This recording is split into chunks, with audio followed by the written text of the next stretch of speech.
Malayalam story സ്കോപ്പിലേക്ക് സ്വാഗതം. The alchemist, ഒരു ആത്മാവിന്റെ യാത്ര. തരം: ആലോചനാപരമായ സാക്ഷാത്കരണ സാഹിത്യം.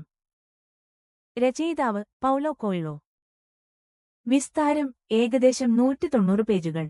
ഭാഷ: ആദ്യമായി പോർച്ചുഗീസ് ഭാഷയിൽ പ്രസിദ്ധീകരിച്ചു. പുസ്തകത്തിൽ നിറഞ്ഞിരിക്കുന്ന ആശയങ്ങൾ: ആത്മവിശ്വാസം, സ്വപ്നങ്ങൾ പിന്തുടരൽ, ആത്മാന്വേഷണം, പ്രകൃതിയുമായുള്ള ബന്ധം, പ്രണയം, ത്യാഗം, ആത്മസാക്ഷാത്കരണം.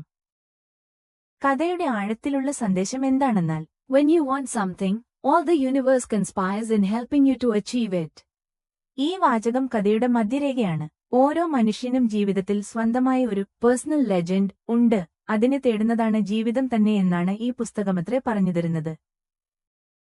അവലോകനം: പൗലോ കൊയ്ലോ എഴുതിയ ദി ആൽക്കമിസ്റ്റ് ഒരു സാധാരണ ചെറുപ്പക്കാരന്റെ ജീവിതത്തിലൂടെ ഉയരങ്ങളിലേക്ക് നയിക്കുന്ന സ്വപ്നപരമായ ഒരു ആത്മീയ യാത്രയാണ്. ഹിരിഡ് സാന്ത്യാഗോ എന്ന ചെറു ചെമ്മരിയാടിന്റെ കഥയിലൂടെയാണ് നാം ഈ പുസ്തകത്തിലേക്ക് കടക്കുന്നത്. സ്വന്തം സ്വപ്നം പിന്തുടരാനിറങ്ങുന്ന ഈ ചെറുപ്പക്കാരന്റെ യാത്ര നമ്മുടേതായി തോന്നിക്കുന്ന വിധമാണ് കൊയ്ലോ ചിത്രീകരിച്ചിരിക്കുന്നത്.